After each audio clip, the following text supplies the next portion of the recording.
সুখেন্দু শেখরের সঙ্গে আরো দূরত্ব বাড়াচ্ছে তৃণমূলের জাতীয় কর্ম সমিতির বৈঠকে ডাক পেলেন না সুখেন্দু শেখর রায়। আরজি করের ঘটনার সময় এক্সে একের পর এক পোস্টে বিতর্ক, তৃণমূল সাংসদের পোস্টে বিতর্ক তৈরি হয়। দলের শৃঙ্খলা সবার আগে।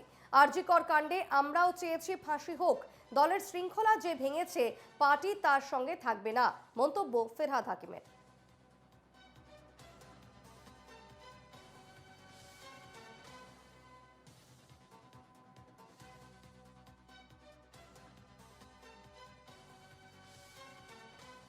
দেখুন, পার্টি ডিসিপ্লিন সব থেকে আগে।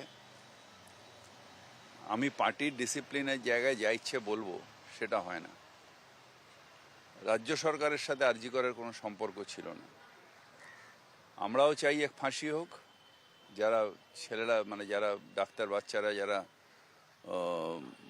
জুনিয়র ডাক্তার, বাচ্চা ডাক্তার বলবো না, জুনিয়র ডাক্তার যারা আন্দোলন করে তারাও একই ইস্যু চাইছে। সুতরাং এটাকে কিভাবে শুধু কয়েকটা সংবাদপত্র আর মিডিয়া হাউসে যে চাপিয়ে দেওয়া, এটাকে যে সমর্থন করেছে পার্টি তার সাথে থাকবে না।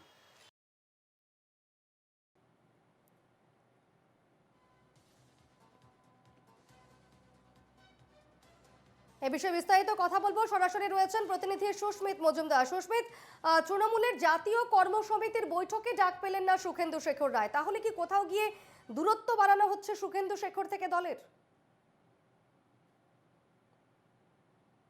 দেখো, জাতীয় কর্ম সমিতির যে বৈঠক, সেই বৈঠকে গত 2022 সালে তিনি উপস্থিত ছিলেন এবং এই বৈঠক প্রতি 2 বছর অন্তর অন্তর হয়, তুমি জানো। এবং সেই জায়গায় এবার সুখেন্দু শেখর তিনি ডাক পেলেন না এখনো পর্যন্ত, যেটা জানা যাচ্ছে দলীয় সূত্রে। তবে যেটা সরাসরি মহানাগরিক তিনি যারা জানালেন, যে এক সাংবাদিক সম্মেলনে তিনি জানান, সাংবাদিকদের প্রশ্নের উত্তরে তিনি জানান, যারা শৃঙ্খলা ভঙ্গ করেছে, দলের শৃঙ্খলা ভঙ্গ করেছে, অর্থাৎ আরজি করের কথা না প্রসঙ্গ তুলে, আরজি কর ঘটনা যখন ঘটেছে একাধিকবার তিনি বারবার তার নিজস্ব ওয়েবসাইট, তার যে এক্স হ্যান্ডেল, সেই এক্স হ্যান্ডেলে তিনি বারবার বিরূপ মন্তব্য করেছেন, যেখানে সরকার বিরোধী এই বক্তব্য বলেই মনে করেছেন সরকার। যদিও এই আরজি করের ঘটনার সঙ্গে সরকারের কোনো রকম যোগসাজশ নেই বা সম্পর্ক নেই, যেমনটা কিন্তু ববি হাকিম তিনি কিন্তু সরাসরি জানিয়ে দিয়েছেন।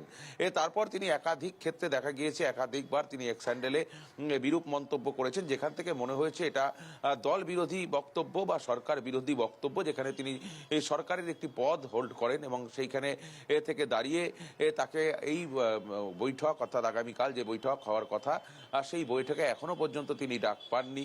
তবে এখনো পর্যন্ত ডাক পেতে পারেন কিনা না পারেন সেটা কিন্তু যদিও দল নির্বাচন করবেন, দল বিবেচনা করবেন, এমনটাই কিন্তু জানানো হয়েছে।